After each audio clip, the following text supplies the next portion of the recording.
ও মশাই শুনছেন? ও মশাই শুনছেন? নিশুতি মাঝরাতে চিৎকার শুনে ঘুম ভেঙে যেত। পাগলটা আবার এ পাড়ায় এসেছে।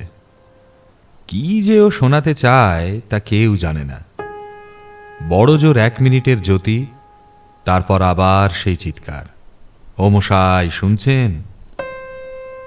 আওয়াজটা ক্রমশ দূর থেকে দূরে মিলিয়ে যেত। কুকুরগুলো ঘেউ ঘেউ করতে করতে হাঁপিয়ে গিয়ে একসময় থেমে যেত। কিন্তু ওই চিৎকারটা থেমে যাবার পরও বহুক্ষণ ধরে কলকাতার হর্মে হর্মে, দেয়ালে দেয়ালে ধাক্কা খেতে খেতে অনুরণিত হতে থাকত, ও মশাই শুনছেন? শুনছেন? শুনছেন? সারা কলকাতা এবং শহরতলিতে কোনো না কোনো পাড়ায় নিশুতি মাঝরাতে কোনো না কোনো দিন চিৎকার শুনে লোকের ঘুম ভেঙে যেত। ও মশাই শুনছেন? হঠাৎ জেগে ওঠা লোকেরা বলতো, পাগলটা আবার এ পাড়ায় এসেছে। আমি তখন তরুণ, আজ থেকে প্রায় ৩৫ বছর আগের কথা। সবে দেশ স্বাধীন হয়েছে। অনেক কিছু বঞ্চনার হতাশায়, প্রতারণার ক্ষোভে ক্ষমতাসীন শাসকেরা রক্তগঙ্গা বইয়ে দিচ্ছে। তখনকার কলকাতায় এবং শহরতলিতে সবাই ওকে জানে। জ্বলন্ত দুটো চোখ, এক মুখ, খোঁচা খোঁচা দাড়ি, উস্কো খুস্কো কাঁচা পাকা চুল, তালিমারা লম্বা একটা আলখাল্লা, পরনে খাকি প্যান্ট, বগলে পুরনো কাগজ আর পায়ে মিলিটারি জুতো। কেউ বলতো লোকটা ছিল টেররিস্ট, পুলিশের মার খেয়ে পাগল হয়ে গেছে। কেউ বলতো দ্বিতীয় মহাযুদ্ধে ও ছিল মেজর, মানুষ খুন দেখে দেখে মস্তিষ্ক বিকল হয়ে গেছে।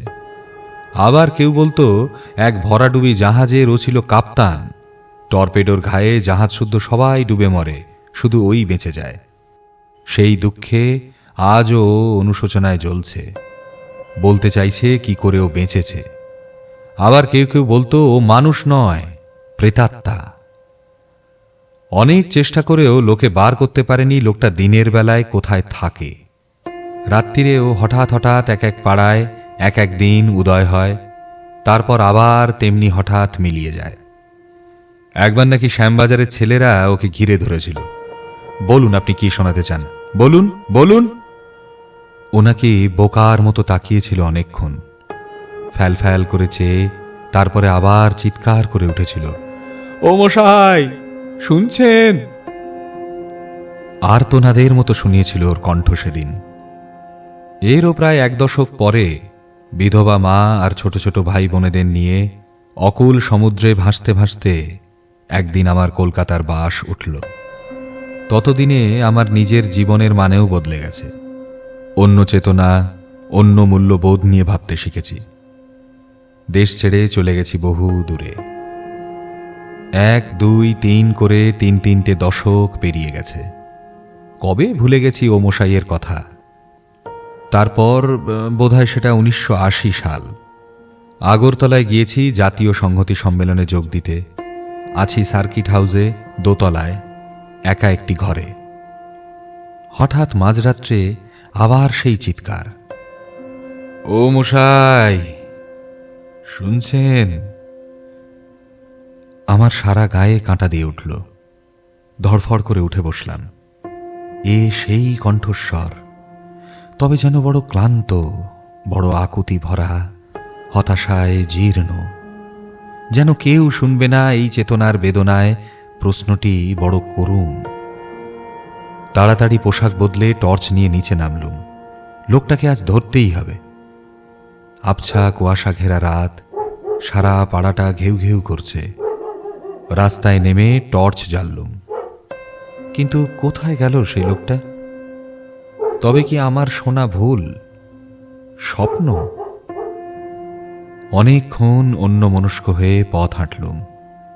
ঘেউ ঘেউ শহরটা শান্ত হয়ে এলো। দূরে কারা খোলকর্তাল বাজিয়ে গান ধরেছে। ছোটবেলার কত স্বাদ, স্বপ্ন, স্মৃতির স্বাদ যেন ওই চিৎকারে মিশে আছে। কত কি ভাবতাম, কত কি করার ছিল, কত সোনার মতো দিন বৃথা নষ্ট হলো। কত জমাট দুঃখ, হতাশা, কত অঙ্কুর, আধ ফোটা কলিদের ভাষা, না বলতে পারার পুঞ্জীভূত বেদনায় বুকটা যেন ফেটে যেতে চাইল। প্রচণ্ড ইচ্ছা হলো আমিও ওর মতো চিৎকার করে উঠে ঘুমন্ত শহরটাকে খান খান করে জাগিয়ে দিই, ও মশাই শুনছেন? ও মশাই শুনছেন? ঘরে গিয়ে আলো নিভিয়ে শুয়ে পড়লুম। ভোরে উঠে চলে যেতে হবে। তন্দ্রার চাদর মুড়ি দিয়ে পাশ ফেললুম। সত্যিই তো, কত কি শোনবার ছিল, কত গান, কত গল্প, কত কথা। ভাবতে ভাবতে ঘুমিয়ে পড়লুম। এবার আমার জানলার ঠিক নিচে আবার সেই চিৎকার, ও মশাই শুনছেন? খোলা জানলার বাইরে স্তিমিত কয়েকটা তারার দিকে তাকিয়ে চেয়ে রইলাম, আবার শুনে নিশ্চিত হব বলে। আবার শুনলাম। বিগত ৩৫ বছরে তাতে শুধু ২টি নতুন শব্দের সংযোজন হয়েছে। ও মশাই শুনছেন? কান পাতুন, কান পাতুন, কান পাতুন।